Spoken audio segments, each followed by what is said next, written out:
about, you want to talk about some anime? Let's talk about some anime. Let's do something easy because you have been sick. What? I've been sick. I know. Everyone's very surprised by this. Wild. To be fair, part of my sickness was self-inflicted, or I guess CVS inflicted. True. But also just like, I was sick before that. you baddie. Batty. Baddie. Blech. Blech. So yeah, we want to take it easy. Take a chill. Chill time. Hello. Hello, welcome to this week's episode of the Season Anime Checkup OVA. It's a podcast where we have conversations about video games, anime, and manga. Hello, I'm Jared, joined as always by Doc, Hal, and Lady Hello. This is episode number 462. And we're going to talk a little bit about the DanDaDan. DanDaDan. The second season of that just came out. Yep. We watched it. Yep. It was a fun time. Yep. All right, we'll see you next week. No, we gotta talk more. We got more to say. We have thoughts. Thoughts and opinions. That's us. Yeah, again, if you've not seen the DanDaDan, it's a very ridiculous show that involves the supernatural, the unknown, spirits, aliens, and then a whole bunch of just idiots. Yep. Just big dumbasses. Yep. And then the second season certainly picked things up, and we got even more dummies to deal with. Yep. Which is always a good time. Yep. And more interactions with certain dummies. Yeah, I've been reading this manga for quite a while now. I could not tell you when I started it. But ever since I did, it's been just a fun time all the way throughout. Like, if you've not seen the manga or like read it, you should definitely go out of your way to at least check it out at some point, just because of the crazy art in the manga is absolutely wild. There are so many just ridiculously good 2-page like spreads of art in almost every chapter, which is wild for a series that's is basically a weekly series. Wow. It is ridiculous, to say the least. I need to check it out at some point. Yeah, for sure. This is created by Yukinobu Tatsu, who also did some work and was an assistant for Tatsuki Fujimoto, and was assistant for when he was making a series called Chainsaw Man. So that makes a little bit of sense why this is so kind of outlandish and over the top. Aha.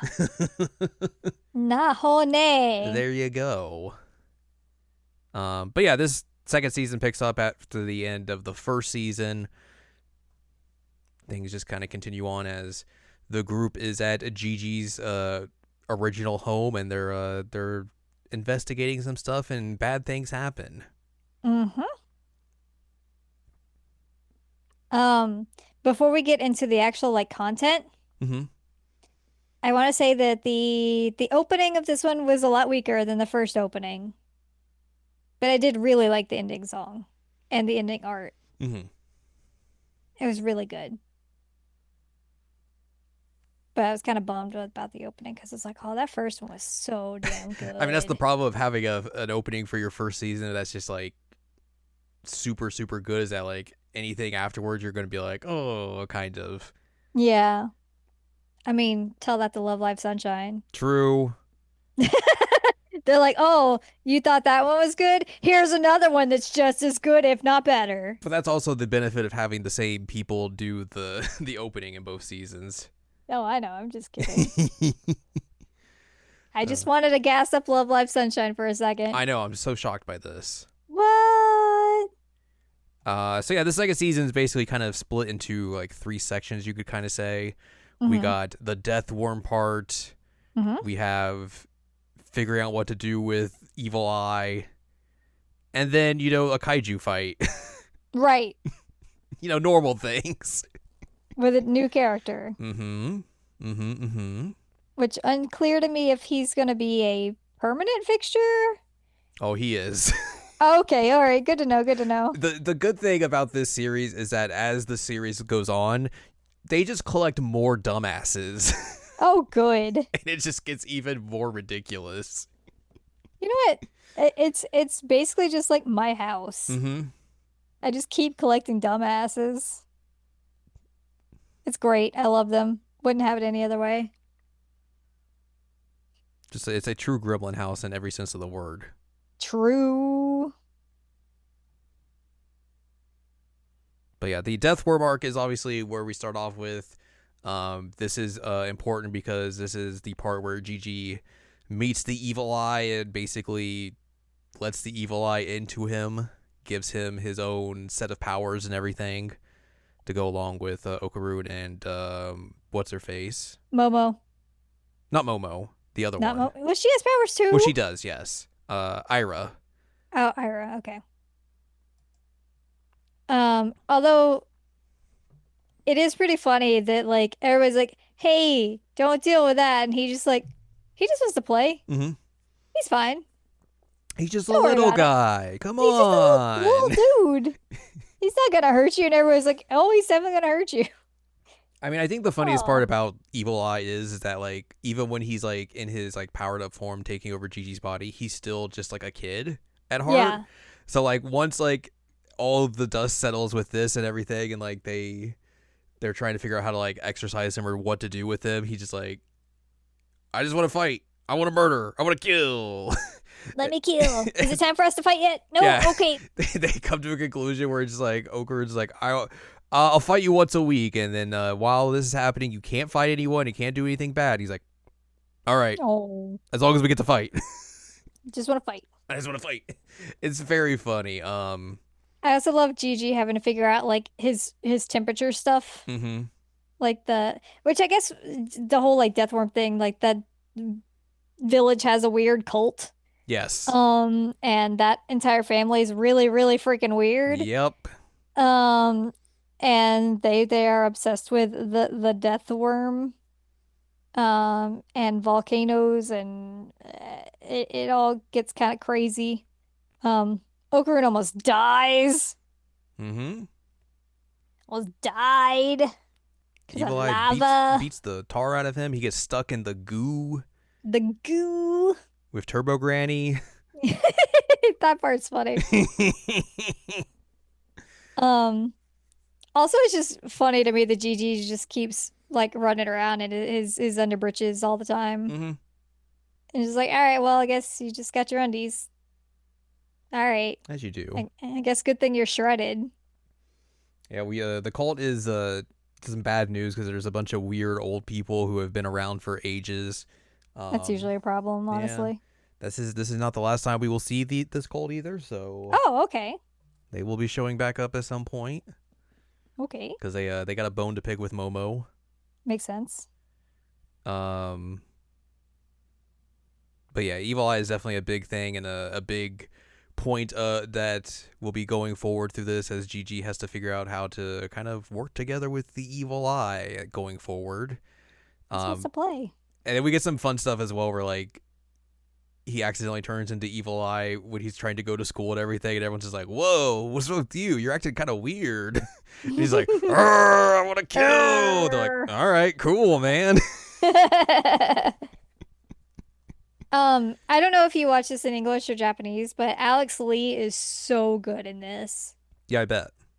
He is so good at this role. Um, because like Alex, for the most part, for the past like I don't know, several roles he's been doing has been more the deep, like serious kind of voice. Mm-hmm. And this one lets him do like wild shenanigans and going into like high pitches and doing like childlike stuff. And I mean, he is all over the place and it's so fun. He's really, really good. I mean, obviously it's Alex Lee, he's really good, but like it was nice to see him get to like stretch his figurative legs a little bit on this one to do something a little different than what he's been doing. Sure. Seems like he's having fun. Yeah, I feel like Gigi would be a very fun role to have because you get to have the difference between him and like the evil eye portion, but also Gigi himself is just very dumb, Yeah. very dumb and stupid.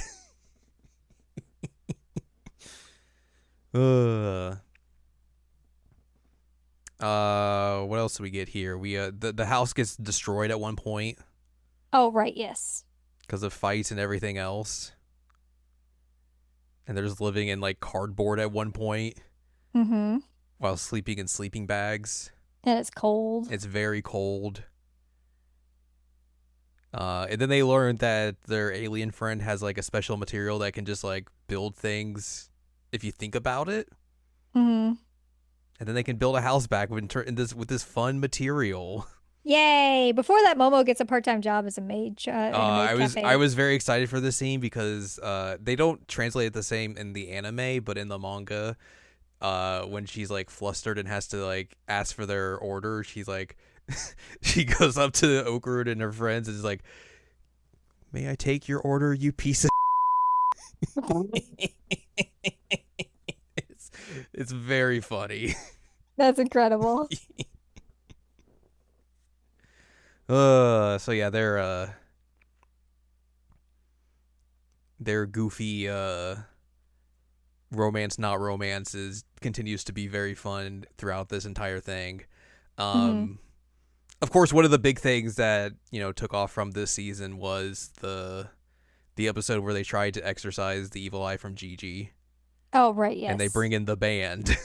The band. They bring in this band called Hayashi, who's going to they're going to play some music to exorcise Gigi. Bro. This band. So good.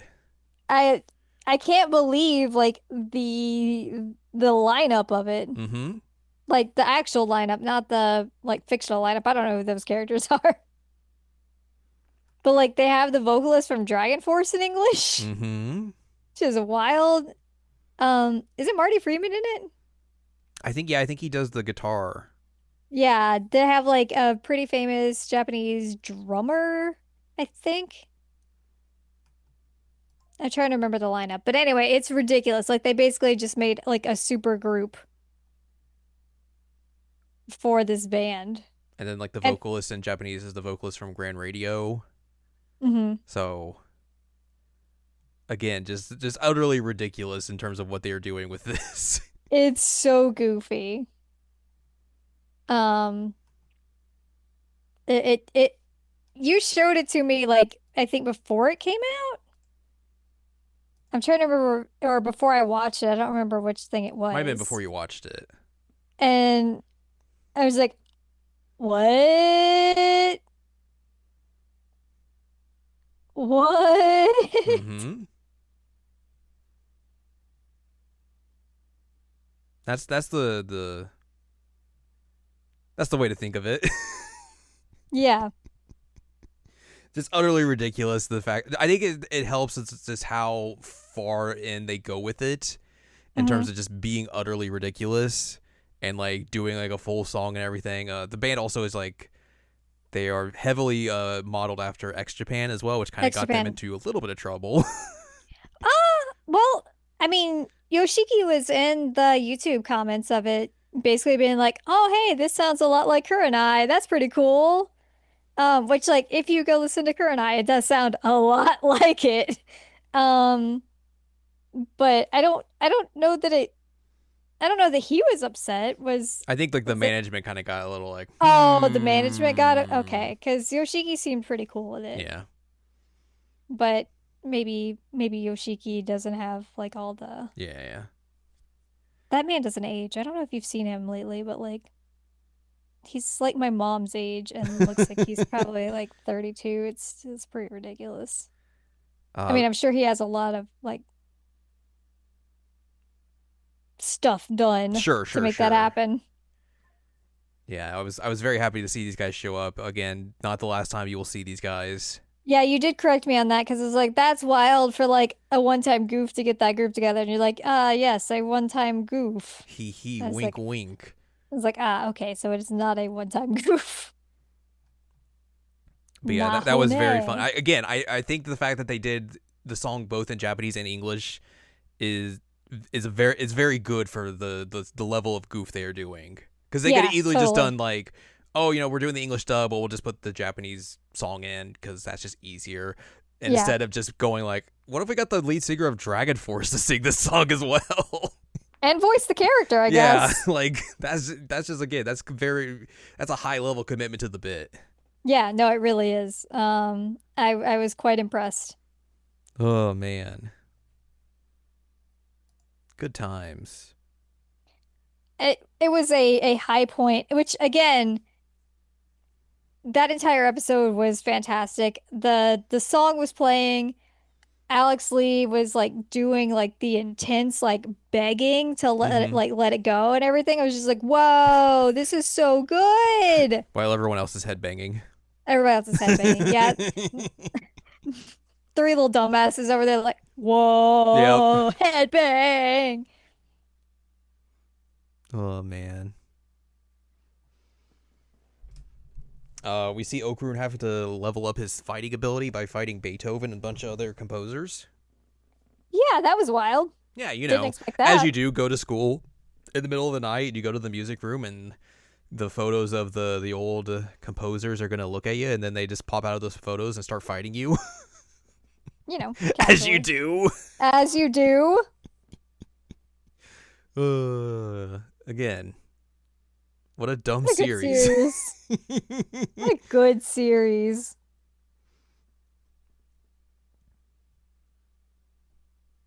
Very good. We meet a new character, Quinta, who is he's pretty much like the prototypical kind of like super nerd otaku character, which is saying a lot. Yeah. He's very much into mecha and Gundam and everything. I think as well, like there's a point where like he's first introduced and it's like he's singing a song straight out of Gundam, which is good. Very good. I think one of the things that helps with Quinta's character is that you expect him to be the weird perverted character, which he kind of is a little bit at first, but as the season goes on, as well as like as the series goes on, you kind of see like, oh no, he's really not that. He's just a weirdo. He's just a weird nerd guy. Because I feel like there's a thing in the manga later on, but I think also happened kind of recently where like something is happening, and I think Iris is like, oh, like teasing him about something about like, oh, you want to do something with those girls? Oh, he's like, no, I have no interest in that.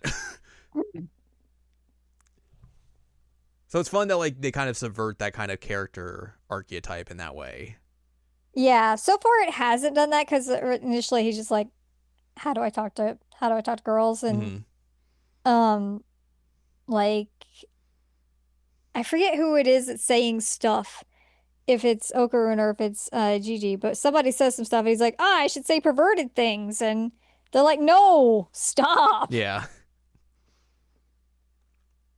Because they're talking about the balls and everything. Oh, right, and balls. He's like, oh, of course, this is how I do it. And everyone's like, no, what are you doing?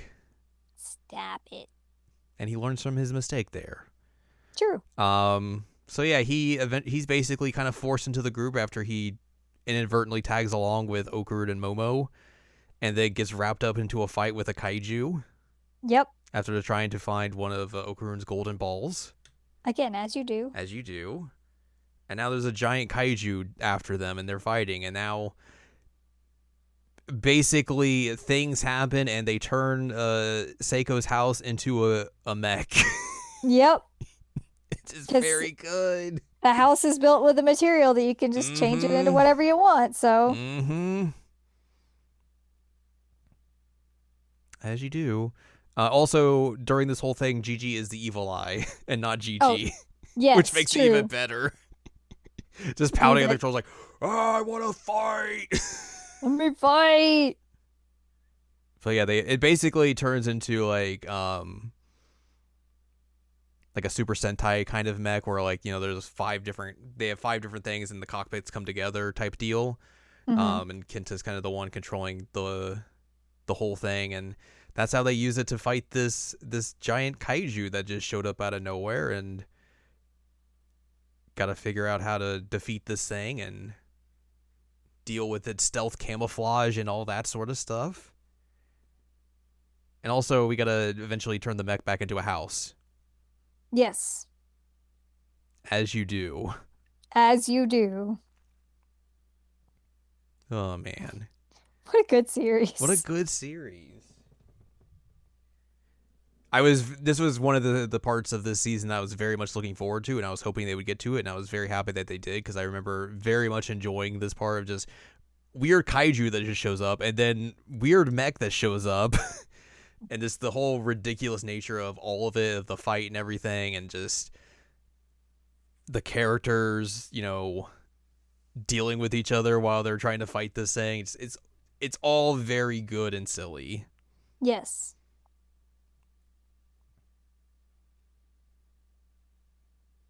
But yeah, they're able to defeat the kaiju, and it gets very small, and then they find out what's inside the kaiju. It's a lady. It's a lady. Were you expecting a lady to show up? No.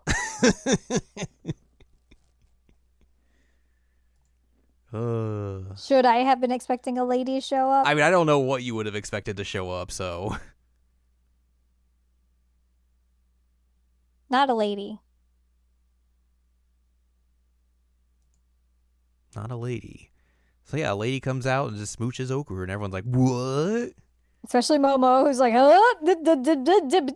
and I guess we'll have to find out what happens in the next season of what's going to happen with all that. Is this going to be another dumbass we recruit? Oh boy, is it ever. Oh boy. So I guess, here's your quick little introduction here. That is Vamola. Okay. She's an alien. Oh, okay, yeah, that makes sense. So we'll get a whole bunch of stuff about her backstory and everything, and then eventually she's just going to settle into this group of dumbasses. Great. And also be a dumbass. Yay! Dumbasses! There's still a couple more people that eventually show up. One of them hasn't shown up in the series at all yet. He'll show up later down the line. One character has shown up, but very briefly in like a lesser role, in a minor role. So they've been around. They got more screen time, I think, in this season. They might have shown up like very, very briefly in the first season, but they had like speaking roles in this second season. So I was like, oh, there's that character. I'm trying to figure out who we saw multiple times this season that talked. Yeah. I don't know. It is the class rep. The class rep? Yes. You see her a couple of times sporadically the girl. Throughout the series. One of the more prominent times she shows up is when she thinks that like Momo's bullying Okarun when Kenta shows up. So that's like one of her like bigger introductory scenes. But yeah, she will become also a bigger proponent as the series goes on, and also be a dumbass. Yay! Dumbassery. Love it. It's very good. Love it, love it, love it. God, it's wild that like, through this first two seasons, it's been, it's 24 episodes of just a lot of really dumb and goofy stuff, and there's so much more to come.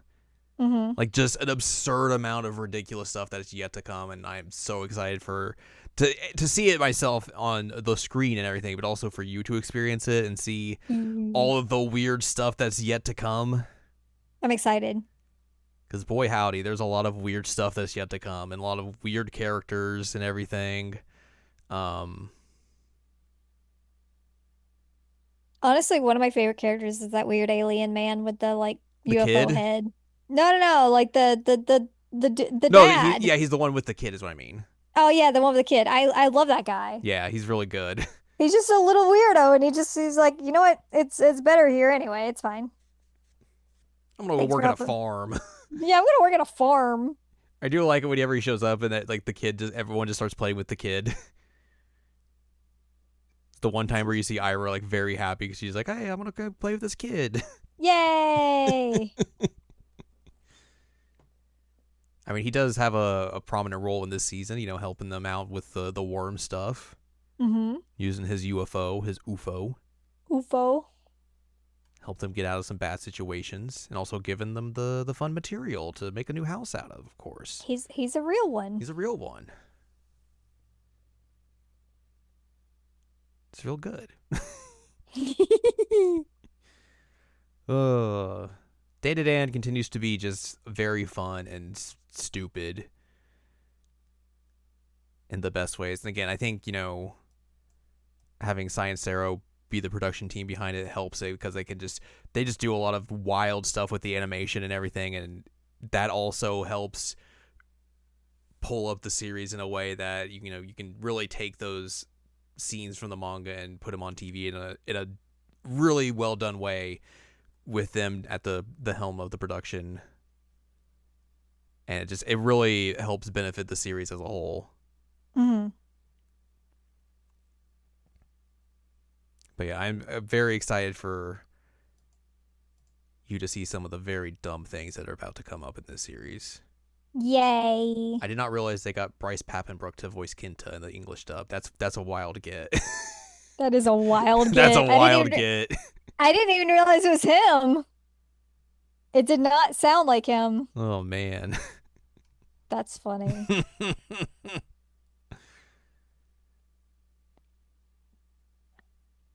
But yeah, that's DanDaDan. DanDaDan. I'm assuming at some point we'll get more, especially with how they cliffhanger the end of this episode. Oh yeah, they did announce the third season, so I was like, I feel like they did. But yeah, third season is coming. Maybe next year, if it kind of goes in the same way as it happened, where last year was one season and this year was another season. Maybe we'll get a third season next year. That'd be cool. And we'll see what's up with this alien gal and some other weird that's gonna happen. Yay! Yippee! So yeah, do you have any final thoughts you would like to say about the DanDaDan? It good. What a I am also one of the dumbasses. Perfect. So there you go. You should definitely watch it if you haven't yet. It's airing on a bunch of places. They put it on Toonami if you wanted to watch it there. It's on a bunch of streaming services here. Go at it, have fun. Also read the manga if you haven't, if you want to, pick up where the story left off and keep going. So there's all that.